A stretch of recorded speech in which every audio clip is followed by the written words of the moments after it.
Hey guys, and as always, welcome to another episode of Career Mode. We are still in the summer transfer window, so we're going to try to pick up a few more players, and one of those is another right mid. Christian Atsu is an absolute beast on that right-hand side, but behind him, all we have is Pablo Sarabia and Jody Lukoki, and I saw this young fellow, Carlos Darwin Ospina, and just look at that pace. Absolutely ridiculous, and he is only 19 years old, and he will come pretty cheaply if we can get him to Swansea, but that is yet to be seen. We still have to send a transfer offer over onto Porto, and we're going to try to lowball them, put a £6 million bid in, and see what they say back. But next up, we have a game against Wisla Krakow, I think is how you said it, or Krakow, in the Europa League. And as you remember, last year we did compete in the Europa League, but we lost out in that first round of the knockout rounds against Borussia Dortmund. So hopefully this year we fare a little better, and Krakow is just the team to start our campaign. But in the first half, they were difficult to break down, and we would have to wait until the 49th minute for something of note to happen, and Wayne Routledge cuts inside and puts that ball into the upper 90 for our first goal of the game. We would keep threatening down that left-hand side, and Jetro Willems squares this ball to Wayne Routledge, who gives it to Jerome Lumu. He has a shot with his weaker right foot, but luckily Tom Carroll is there to pounce on the rebound, and in the 58th minute, we have our second goal. But Krakow weren't going to lay down that easily, and after a very nice through ball, Shrapek puts this ball into the back of the net, and in the 78th minute, it was looking like they were ready for a comeback. But luckily, they were not able to string anything else together, and we get the 2-1 victory over Krakow, and we are going through to the next round of qualifying for the Europa League, and that, of course, is always good news. Some other news, we have an offer for Kyle Bartley from Blackburn Rovers, and I know he's only a 2.4 million rated player, but I really feel like he is worth more than that, so I send back a 3.5 million counter offer, because really, if we don't have to get rid of him, I would really like to keep him around. And they say, really, we can only do 3.4 million, but that is much better than their initial offer. So I go ahead and accept that, and we are getting a little bit more money to put into that transfer kitty. Another position we need to fill is that backup goalkeeper slot, and this is a difficult thing to do because you want somebody that you are willing to put on the bench and have digress just a tad. And this guy, Eiji Kawashima, is just the man to do it. He is 31 years old, so he's really not going to go up at all. So I don't mind sticking him on the bench, but he's a decent keeper. So if Arela does happen to go down, he can come in and be quite a capable backup. So I put in a £315,000 bid for him and see what Standard Liège have to say back about that. But next up, we have a game in the Barclays Premier League against West Bromwich Albion. And West Brom have a very capable side. They're not one of the Arsenals, one of the Chelseas, one of the Man Uniteds of this league, but they are definitely someone that can give you trouble if you are not careful. So I go into this game very weary of their threats. And in Samuel Bianco, we finally have somebody that can deliver corner kicks, and that is absolutely huge for us. And with this second corner, it finds the head of the young Dane, Joris Okore, and he gets his first goal in the 34th minute, and we go into halftime leading West Brom 1-0. In the second half, our corners continue to be dangerous, and this time it would find the feet of Juan Jesus, and he is unable to shoot that one into the back of the net. But West Brom would take a chance of their own from a corner, but their attack would spurn that open header, and they are unable to pull level. The game would be put to bed by Christian Atsu's rocket left foot, and in the 74th minute, we would get our second goal of the game, and that is exactly how this game would end. 2-0 to Swansea City, and Samuel Bianco deservedly picks up the Man of the Match award.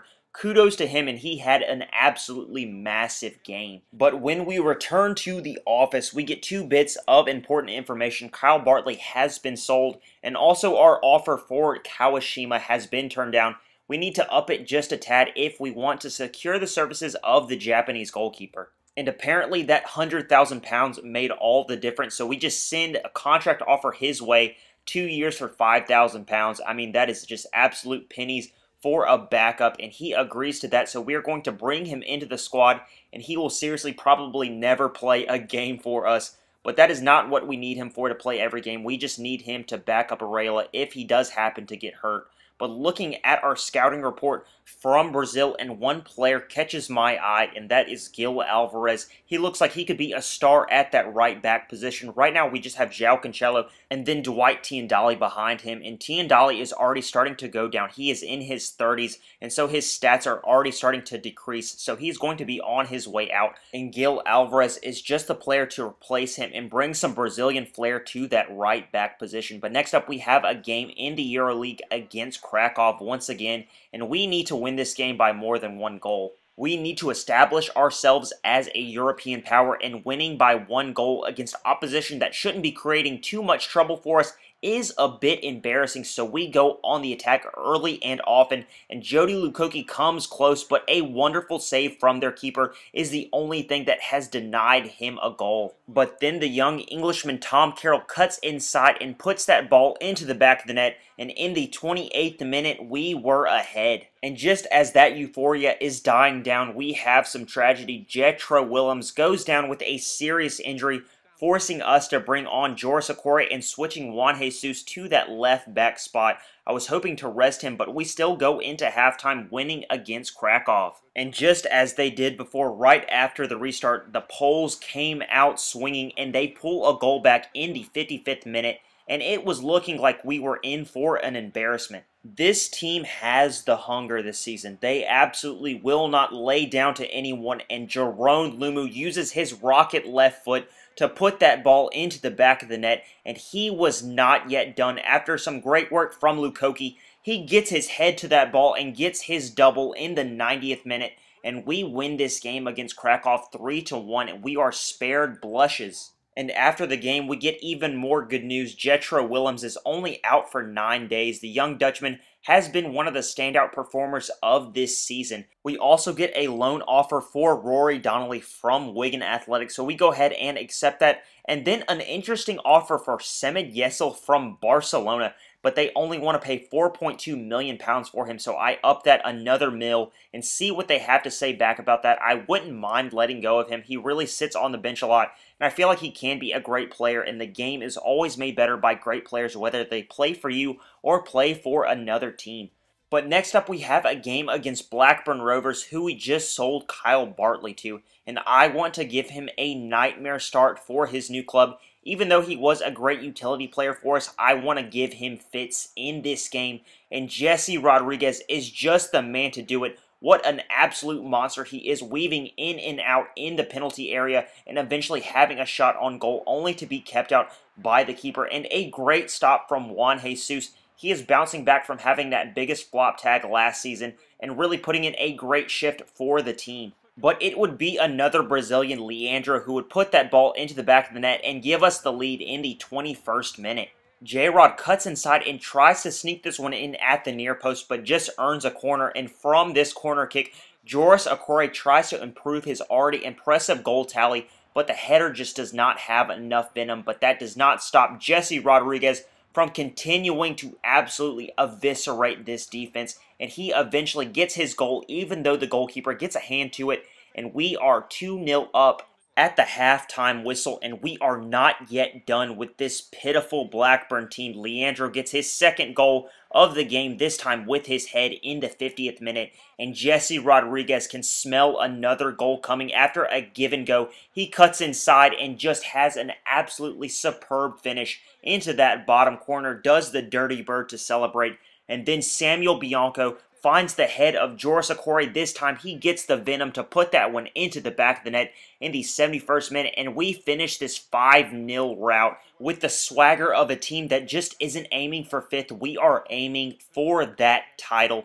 and that is my goal now. Seeing how this team is playing, we have to win the Premier League title, and what an achievement that would be. But we can't count our eggs before they have hatched, and FC Barcelona are not willing to pay the 5.2 that I was putting up for Semed Yessel, so I brought it down just a tad to 5.1 million, and going into transfer deadline day, we would have to see how this would pan out, and they come back and say, we can only pay 5 million, and really that is more money than I was expecting for Yesa. We only paid $1 million for him when we brought him into the squad, so that is £4 million in our pocket, all profit, and that is exactly why we are buying young. Tom Carroll gets an offer from Getafe, and really, I don't want to get rid of him for anything less than what he is absolutely worth. And so they come back and say, we're not willing to pay value for him. And that really doesn't bother me that much because we can keep him around. He is still a good player, even though he doesn't play every week. And Guion Edwards goes to Watford.